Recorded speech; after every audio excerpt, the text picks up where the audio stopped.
Thanks for making the Locked On Ole Miss podcast your first listen every day. We're free and available wherever you get your podcast, including YouTube. We're part of the Locked On Podcast Network, your team every single day. Hello, I'm Stephen Willis from the Locked On Ole Miss podcast, and I'm joined by David Eckert from the Clarion Ledger. We are practice reporting. Well, sort of practice reporting, but we'll talk about what we can. So how you doing, David? I'm doing great, Stephen. You summed it up right there. We are partially practice reporting. Yes, we are kind of practice reporting. We are tiptoeing around the art of practice reporting. Yeah. But yeah, it's good to be here. Thanks for having me.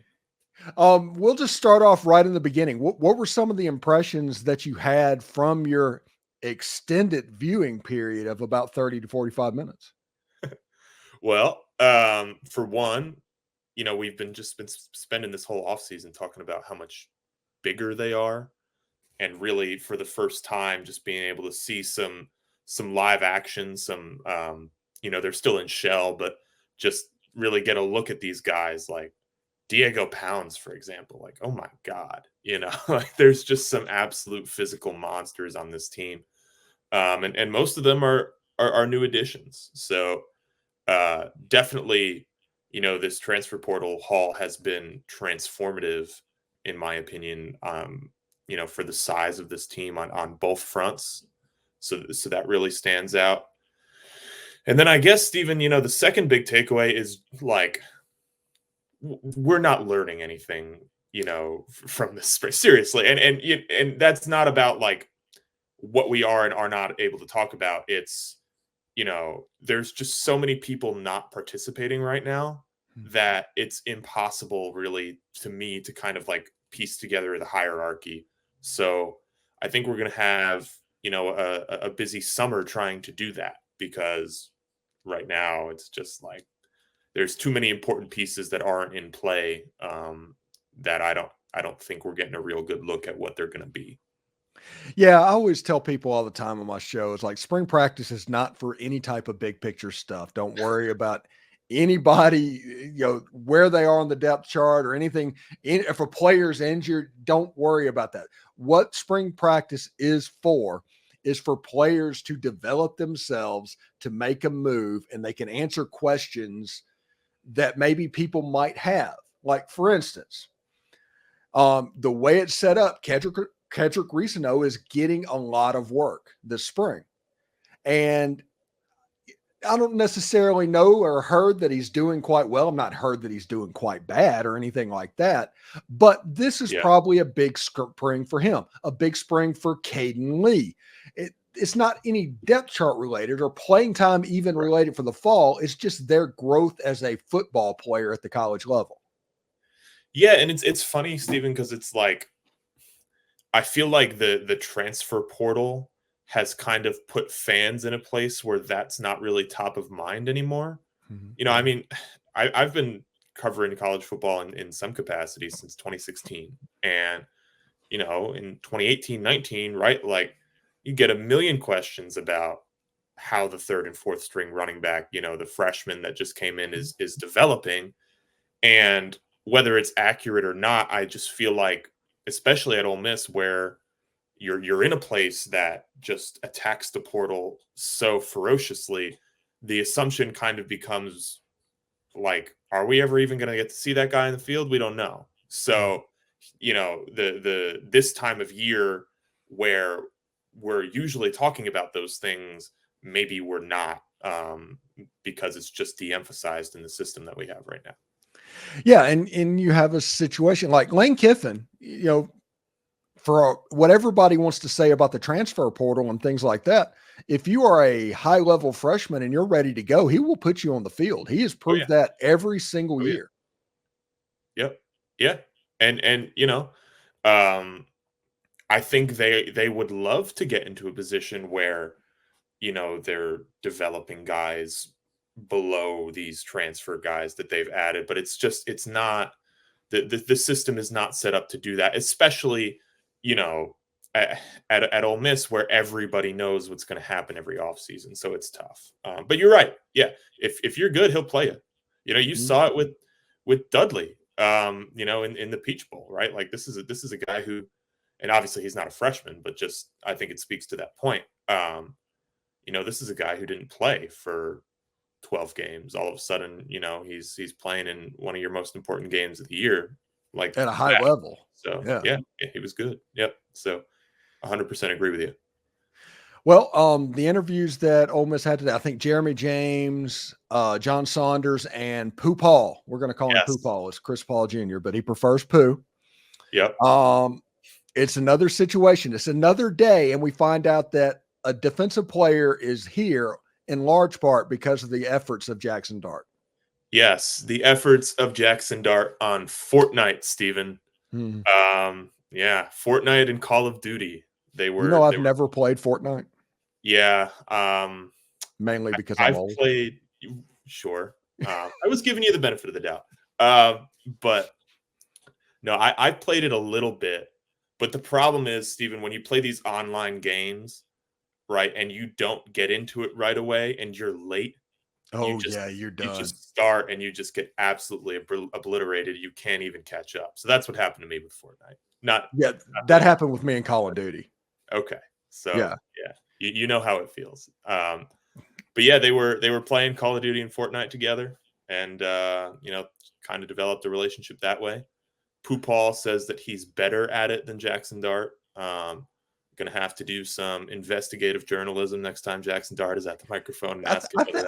I think depending on who you ask, they're going to say they're better at whatever this video game was. 100%. I think JJPE said the same thing too. He was like, I'm the best at Madden or whatever. So yeah, nobody. He also said he needed to be a 99 in college football. Yeah. Don't know about that one. Not sure about that one. Hey, but if that NCAA football game is at all realistic on 4th and 1, they should be able to just direct snap it to JJ Pegues and it should be a cheat code. Yep. Yeah, it's like the Ole Miss tush push equivalent, right? Yeah. 99% conversion rate. That one I kind of agree with you, Bob, but I don't know. It's an interesting situation though. If you look, like John Saunders mentioned, and he didn't name any names on it, but it has my curiosity. He said there's a certain personnel grouping of the front that he said is basically like another cheat code. And my imagination is going absolutely nuts of who that could possibly be. Yeah, well, look, I mean, it's it probably without includes, naming names, right? Sure, right. I think that the fans can piece that one together, Stephen. It's not hard, right? There are some very physically imposing guys that are new on this roster who probably would be partaking in that group. But yeah, look, it comes back to my original point, right? Like, they are so much bigger. It's unreal on both sides of the ball. I don't know if that means better. My guess is that it probably does, but we're going to find out. So, yeah, definitely exciting stuff. Going back, because I haven't spoken with you, but Lane Kiffin saying that helmet communication was like a cheat code, an offensive cheat code in Madden. And this is what I think is going on. And this is just, me trying to figure out, Lane playing 4D chess. He could just mean that, hey, he likes not having to have to signal stuff in. But in my head, I think that Lane Kiffin is using practice to try and figure out different ways to maximize that rule, to where you might have a situation to where you have a split concept route on offense and you automatically have people in the press box coming down. And before the speaker goes off, Lane just says either left or right side for his read. Yeah, maybe. I mean, look, the thing about the way that Ole Miss plays offense is, they do almost all of their pre-snap work while that's still going to be active, right? I think it's 15 seconds yeah. So, I mean, when does Ole Miss ever go under 15 seconds on the play clock? Unless isn't it like 20, 21 seconds is the normal? Yeah. So unless they're trying to run out the game like that. So almost the entire time that Ole Miss is arranging itself pre-snap, Lane is going to be able to communicate. So, I think if you're expecting anything other than some like mad scientist nonsense, you're probably crazy, because Lane has shown with the transfer portal, with NIL, with any other like new thing that shows up, like really, he does not get enough credit, in my opinion, for being first into the breach for a lot of this stuff, and really succeeding at it. So I would expect that to continue. Yeah, it's going to be really. I mean, this is a guy, Lane Kiffin, that is known for whistling at the quarterback in the middle of the play to make a quick change because he sees something. If you just take that and put in the helmet communication to where Lane can just say, "Hey, do this," it's all over. And I get what Lane said. It's like the defensive coaches want it, because you always hear about defensive coaches playing against tempo. We got to get our feet in the ground. We got to get our feet in the ground. We got to get our feet in the ground. Well, the problem is the defense still is going to be simple, because the tempo is going to dictate that. Right. What is the offense going to use that for? That is what we're talking about. Yeah. Yeah. It's funny. You could tell that Lane had, like, I don't want to say resentment, but like a little bit of annoyance that the defensive guys in the room have been constantly bringing this up, and is like, all right, you guys asked for it, type of thing, So, yeah, it'll be cool to see what that looks like. By the way, John Saunders, in his press gathering, said that B. Brown, one of the first things he did was kind of unify the safety in the cornerback room to where they're meeting together. Mm-hmm.